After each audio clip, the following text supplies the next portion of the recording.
Hola, estamos en Generación N, voces que construyen el futuro, y cuando se tienen 25 años todo es futuro, pero especialmente cuando hay ya una trayectoria de militancia, de compromiso, de trabajo y de inteligencia detrás de esos 25 años. Estamos con Victoria Liaskovich.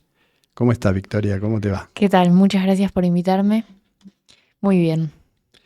Victoria, contanos, tu trayectoria de militante. Bien, yo empecé desde muy chica a hablar de política en mi familia y como que exudaba ganas de discutir permanentemente eso. Tengo 19 años. Bueno, después fui al Colegio Nacional de Buenos Aires, de ahí fui presidenta del Centro de Estudiantes. Egresé en el año 2022 y ahora estoy estudiando la carrera de Derecho. En el Nacional de Buenos Aires creamos una agrupación política independiente propia de pibes del colegio y actualmente, cuando egresé, fundé un proyecto político con un par de compañeros de formación política para jóvenes de 16 a 25 años más o menos. Qué interesante que nos informes, a los que no lo sabíamos, que creaste una organización para la formación de jóvenes, porque es algo que en muchos sectores de la militancia popular Mm, se extraña, ¿no?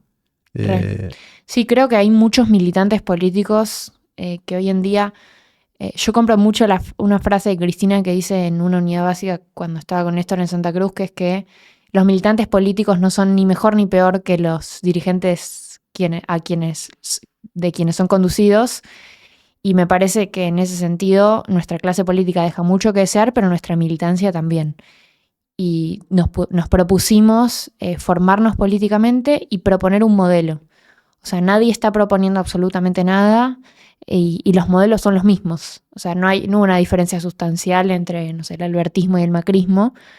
Entonces, lo que nosotros venimos a proponer es decir, bueno, ¿qué modelo de país queremos traer a la mesa o discutir? Y en base a la discusión de ideas, a partir de ahí sí pueden empezar a discutir personas, pero primero discutir las ideas. Contanos algunas de esas ideas. Bien, ahora estamos en un ciclo de formación energética, estamos aprendiendo mucho con especialistas de energía atómica, también mucho de planificación, charlamos mucho con Julio De Vido, con Cato Podis, acerca de la importancia de la planificación gubernamental y ciertos desafíos que tiene el país en términos energéticos, en términos productivos, cómo segmentar bien industria por industria para comprender mejor qué planificación se necesita, los desafíos que tiene, por ejemplo, la reforma laboral y la necesidad de adaptar tal vez el mercado laboral en nuestro país. Bueno, mucha política económica también, política internacional, lo discutimos bastante también con especialistas y lo que hacemos básicamente es que nos juntamos con referentes que consideramos cuadros técnicos y políticos con los cuales compartimos y después nos juntamos nosotros individualmente, escribimos un paper muy informal entre nosotros y discutimos lo que producimos cada uno en base a esos encuentros. Vos sabés que en sectores de izquierda y sectores, digamos, pretendidamente revolucionarios, hay, en algunos casos, o son refractarios a la energía atómica. Sí. ¿Cuál es tu postura ahí? No, yo no comparto para nada. Creo que de hecho es algo que hay que desenquistar mucho de la lógica común que pasó por la historia, pero que la energía atómica no es para nada negativa, genera muy pocos residuos y además nos da la posibilidad como país de ser independientes en términos energéticos. Nuestro país es uno de los 15, o sea, está Francia, Alemania, están todas las potencias y Argentina, porque tenemos una calidad de investigación y de profesionales que ha logrado el desarrollo de la energía atómica y es uno de los pilares fundamentales que tenemos para desarrollar a futuro la independencia energética. Y eso fue un gran problema del kirchnerismo, el déficit energético, es decir, tener que empezar a importar energía en un país que no solo tiene bienes naturales como para extraerlo, sino que además tiene el capital humano y la gente en investigación y en ciencia y tecnología que se ha dedicado muchísimo a potenciarla. El reactor CAREM es un reactor que ahora se estaba por terminar de desarrollar. Es un reactor que básicamente puede ser colocado en cualquier parte del país, se coloca y provee energía eléctrica a un montón de industrias y casas alrededor con prácticamente un costo prácticamente nulo y residuos que no son más del 10%, si no me equivoco. Además, el reactor CAREM tiene la particularidad de poder ser utilizado para la producción de radioisótopos para Exacto. uso medicinal. Sí. Y China tiene un interés muy importante Sí. en el reactor CAREM. O sea, que tuvo un muy buen acuerdo durante el kirchnerismo, porque de hecho los chinos nos vienen a comprar a nosotros. Hubo un acuerdo muy positivo en el cual no solo se compró la mano de obra, sino también lo que se producía, pero el bien, como tenemos las mentes argentinas son muy valiosas, teníamos la propiedad de eso. Entonces íbamos a hacer una potencia nuclear a nivel internacional, íbamos a empezar a exportar conocimientos y reactores, que es un fangote de divisas. Entonces ahí cuando uno como empieza a evaluar y a hablar con profesionales, se cuestiona si realmente se hizo todo lo posible o se planificó todo lo posible, porque hay soluciones muy simples pero también muy inteligentes que requieren a veces un poco de creatividad, que solucionarían muchos de los problemas macroeconómicos que ahora todos hablamos que son súper problemáticos y que requieren simplemente de plantarse y decir, che, yo soy un país nacionalista que va a velar por su industria nacional y por su energía atómica. Victoria, fuera del aire estuvimos hablando sobre el tema de los algoritmos de las redes sociales. Sí. Hablamos un poquito de inteligencia artificial. ¿Cómo nos ves en ese campo? Yo creo que bastante mal. Me parece que cuando uno es gobierno tiene como todas las de ganar y es tan, como que me parece incluso simple. Me parece que en ese sentido la tecnología y las redes sociales y la inteligencia artificial podría haber sido incorporada a la estructura estatal. Ni siquiera me refiero a la estructura partidaria, me refiero a la estructura estatal. Hay muchos trámites muy engorrosos dentro del Estado que podrían haber sido solucionados de otra manera.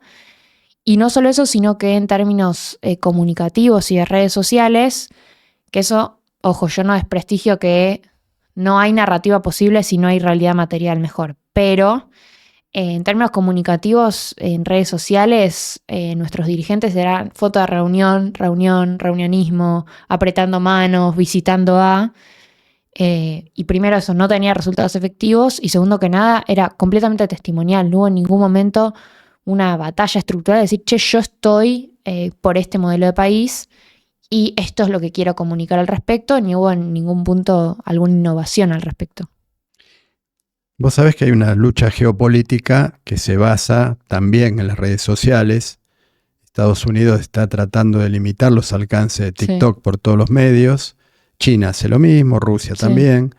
Si te digo o te planteo la posibilidad de la regulación de las redes sociales, ¿vos qué me decís? Yo creo que es como el regular la inteligencia artificial. Es algo que uno puede intentar, pero siempre gana en términos empresariales y de avance tecnológico, que no me parece ni malo ni bueno. Avanza el descubrimiento y avanza, es completamente inevitable, no hay regulación. De hecho, Europa no le encuentra la salida a cómo regular la inteligencia artificial, porque se cuestiona de qué manera podés regular algo que es libre. Es como esta noción de, excede a los estados.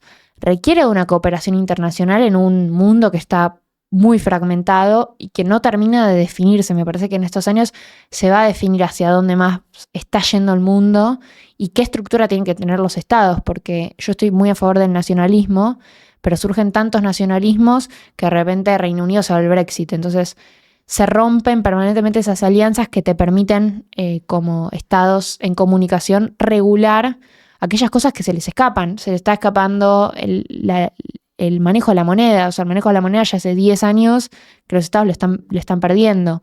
Se les está escapando ahora el uso de la tecnología.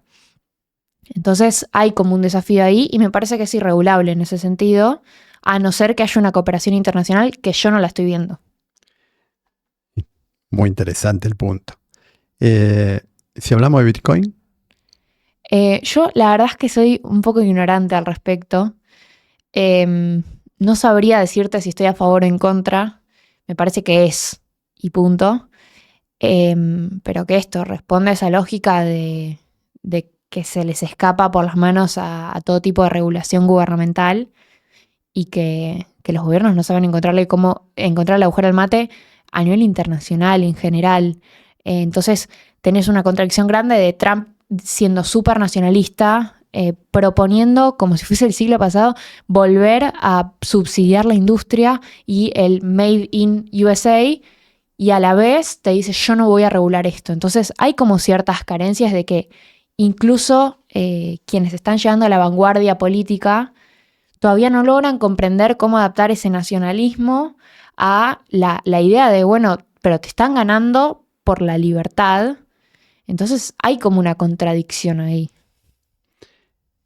los días pasados asistimos, creo que con perplejidad casi, a unas opiniones de Bukele respecto a que lo privado no necesariamente tenía que ser Sí. mejor, al revés, que lo estatal debería ser mejor que lo privado, hablándole específicamente a dos presidentes, colegas de él, uno el de Ecuador y otro el nuestro, nuestro, ese señor que está en la Rosada, que sí es nuestro. No, es nuestro, es nuestro. Es nuestro, hay que hacerse cargo, pero poniéndole los puntos sobre lo estatal, siendo que de alguna manera es una especie de adalid, por lo menos, no sé si es buscado por él o no, pero es un símbolo de la derecha, ¿no? A partir de sus políticas, sobre todo punitivas. Sí.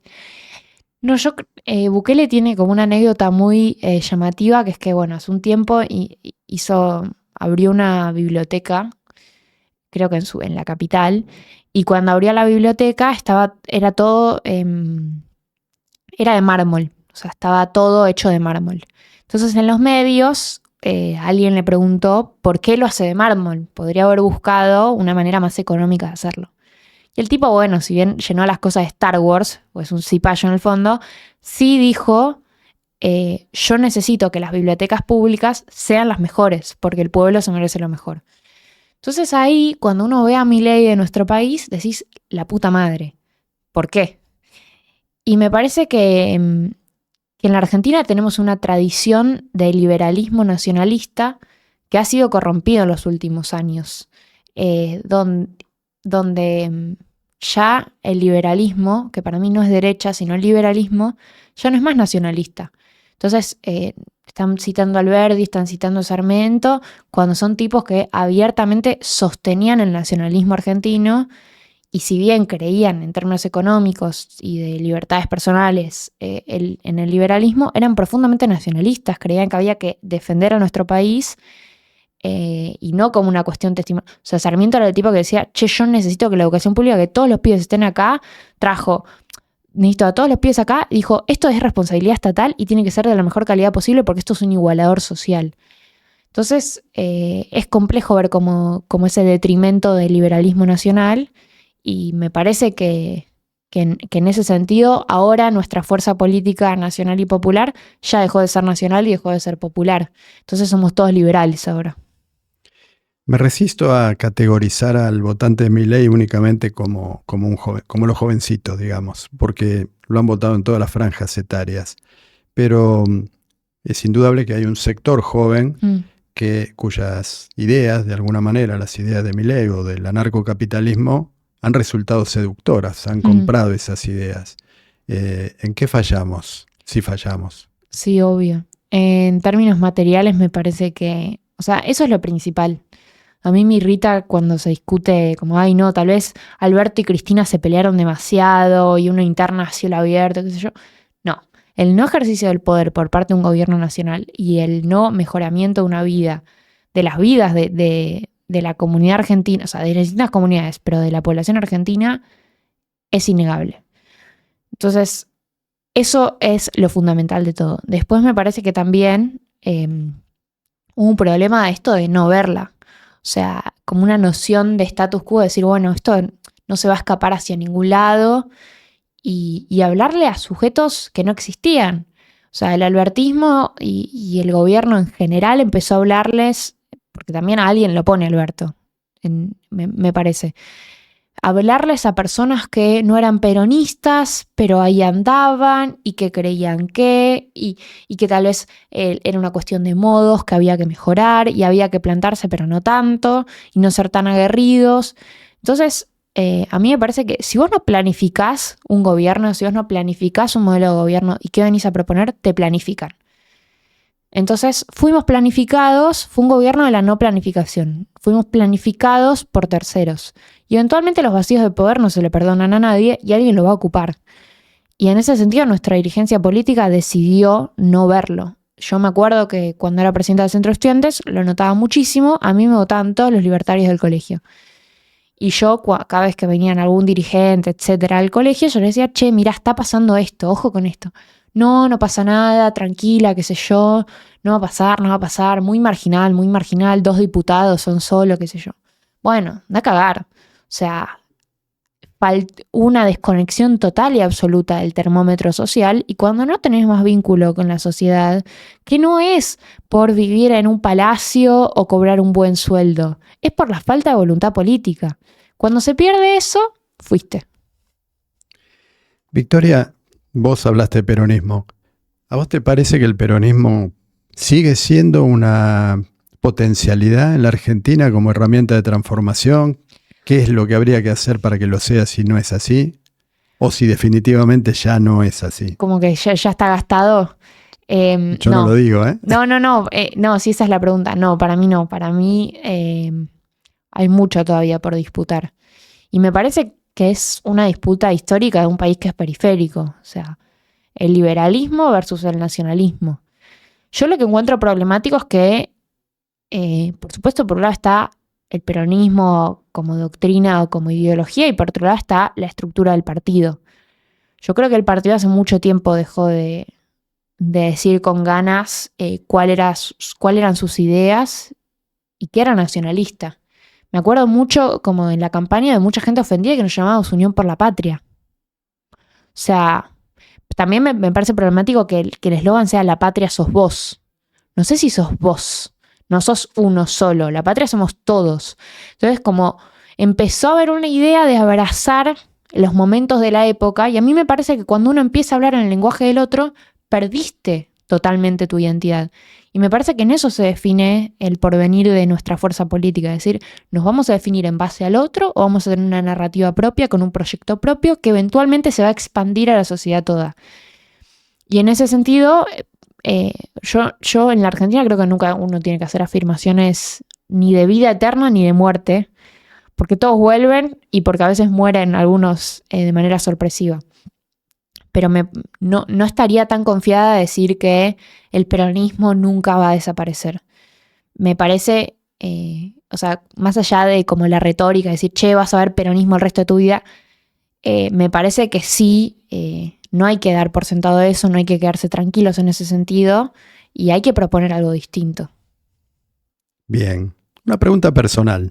Sí. Vos hablás de Bitcoin, hablas de criptomonedas, hablas de reactores nucleares, hablas de algoritmos, hablas de inteligencia artificial y convivís simultáneamente en tu acción política, convivís en tu profesión o en tu futura profesión de abogada, trabajando en un juzgado en el conurbano, ¿no? Donde seguramente tenés experiencias de vida de los ciudadanos del conurbano bonaerense que son muy distintas a las realidades que estamos hablando acá en este momento, ¿no? De los reactores y los algoritmos. ¿Cómo llevas eso?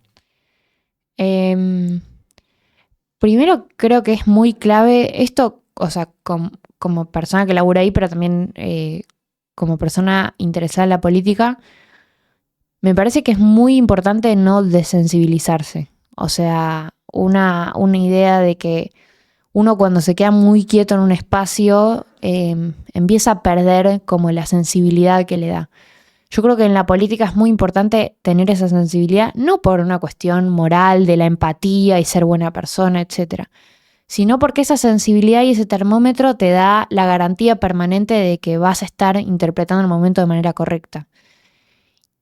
Y también creo que muchas veces en nuestra fuerza política hay grandes pensadores y grandes teóricos, pero que los dirigentes políticos no son grandes teóricos ni debatidores. Deberían ser grandes conductores. Y en ese sentido me parece que cuando uno ve una realidad y labura una realidad que es mucho más compleja, a veces la teoría se queda corta. Y me parece que en ese sentido no es algo que le reclamo para nada a los teóricos del campo nacional y popular, para nada, sino que los dirigentes políticos no se deben confundir, que es un poco lo que creo que pasó también en el último gobierno, de traer a cuadros no políticos, cuadros técnicos. Y el cuadro técnico es fundamental y esencial para entender muchas realidades que a veces los dirigentes ignoran. Pero la sensibilidad de los políticos, de las personas políticas, no del cuadro técnico que te hace el cálculo o te explica, es decir, el conductor político que señala hacia dónde va también tiene que tener una parte muy esencial, que es entender desde dónde está partiendo. Y para eso me parece que se requiere mucha sensibilidad para entender de manera correcta el momento, y que es muy importante no inmunizarse contra eso. O sea, no me refiero a la vida personal de un político, porque si algo estoy en contra es la idea de que los políticos tienen que cobrar poco y vivir mal. No. Sí, pero sí me parece que en términos de praxis política uno nunca debe perder el termómetro y la sensibilidad de la realidad que está muy cerca suyo, pero que a veces la gente se esfuerza, o sea, las personas que te rodean se esfuerzan por alejártela o por decirte lo que querés que te digan, que eso es súper común.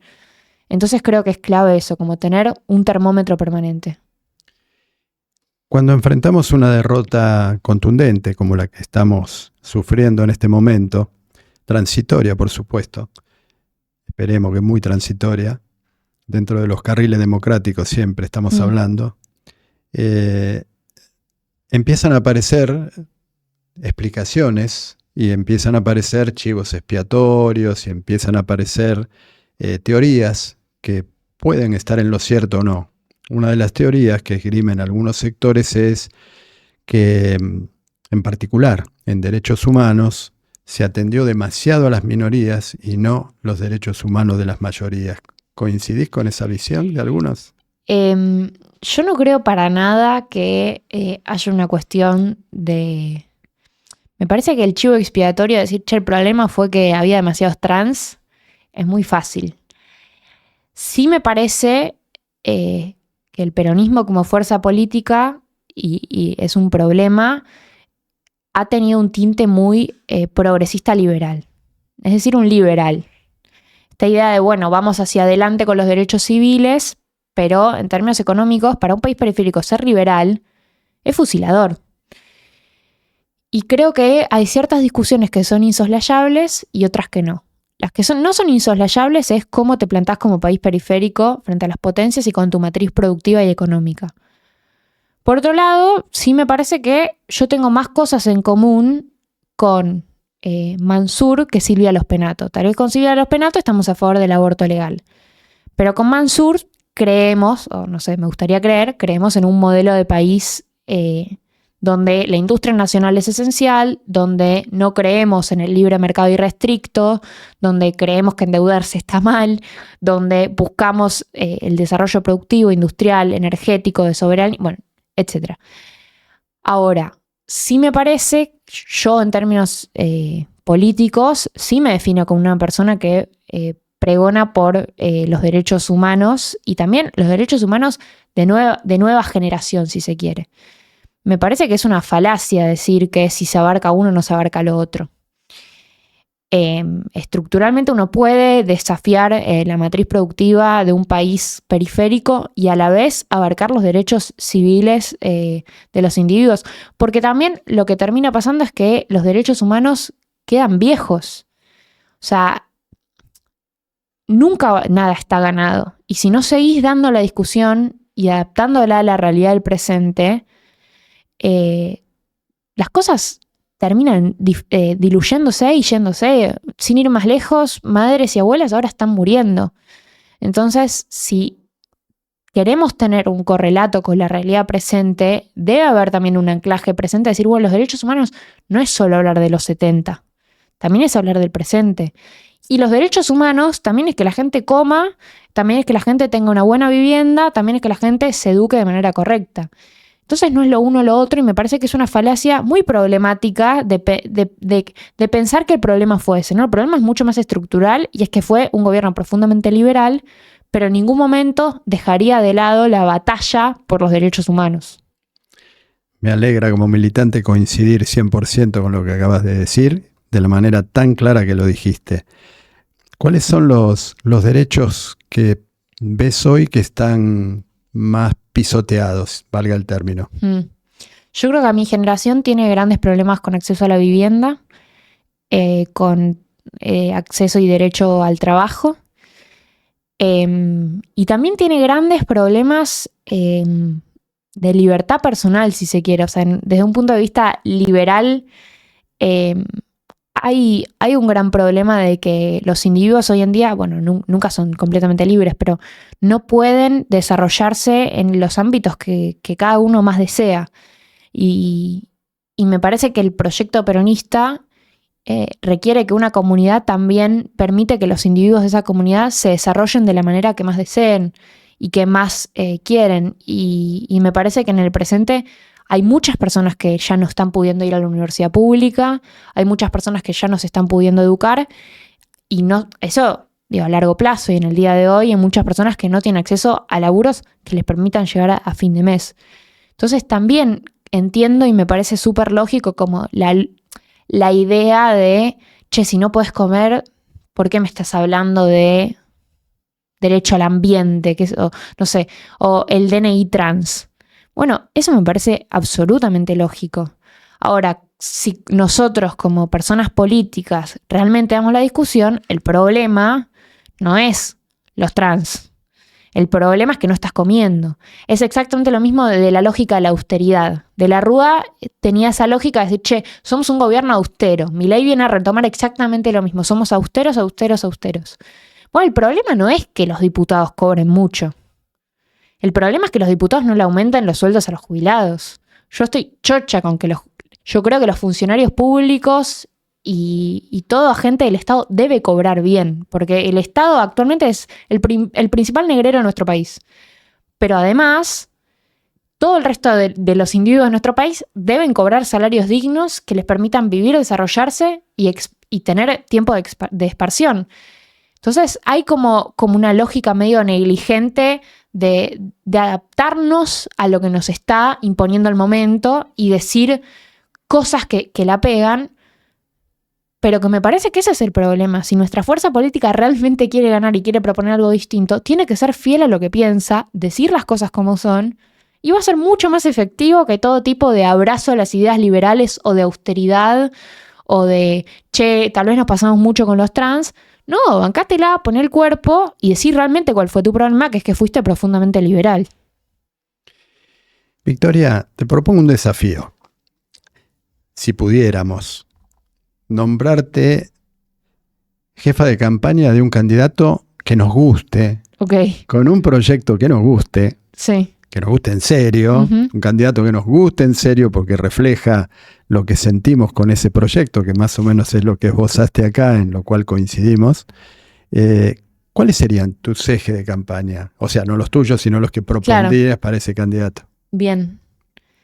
En nuestro proyecto político hay muchos pibes de bastantes provincias, y algo que como que en esta sensibilidad que me parece que es importante tener, hay mucha bronca más que antes, mucho más que antes, porque es un reclamo histórico, unitarios, federales, etc. Pero hay una bronca particular también de las juventudes hacia el centralismo.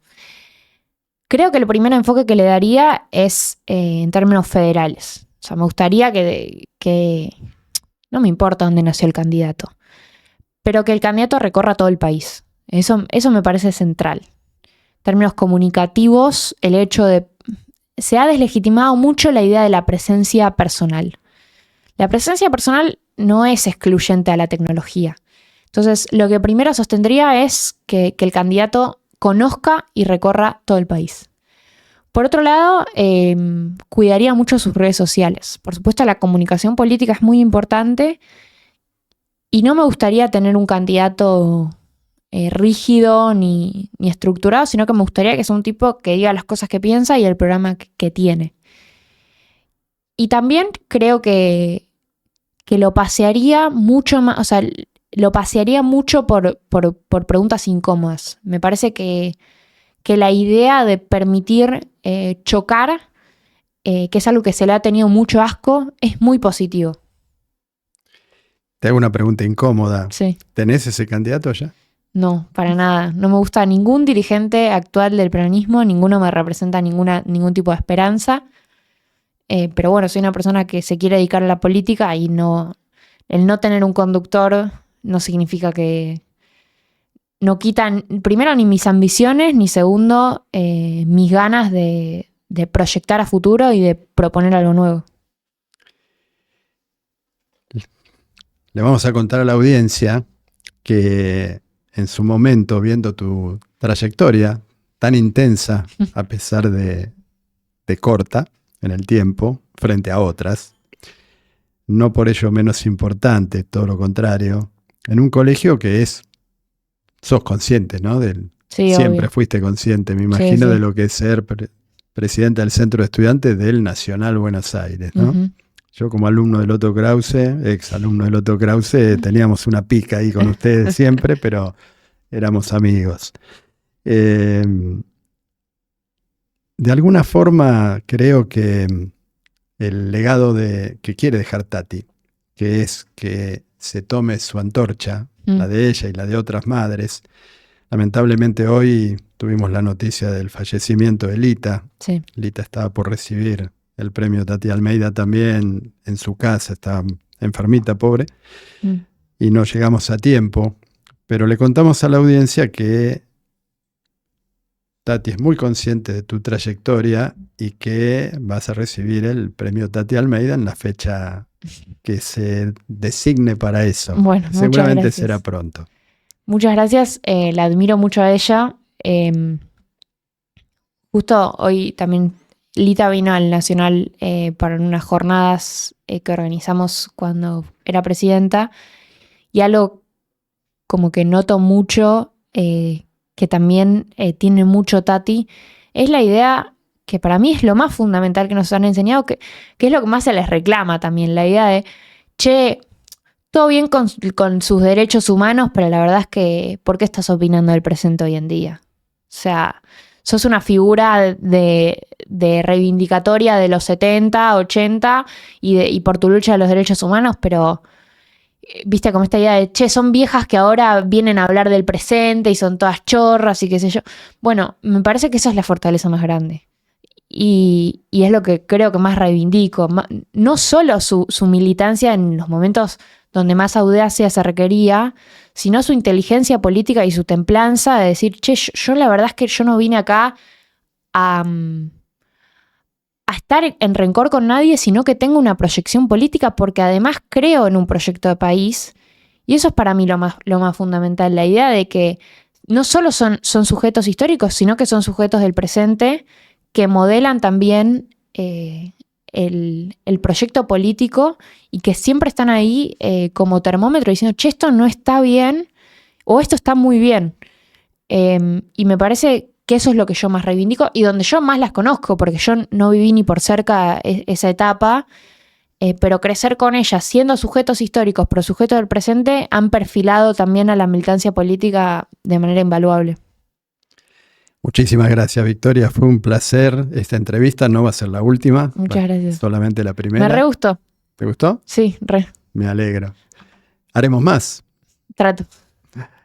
Generación N, voces que construyen el futuro, y acá hay una voz que viene construyendo el futuro. ¿Y qué futuro? Por favor.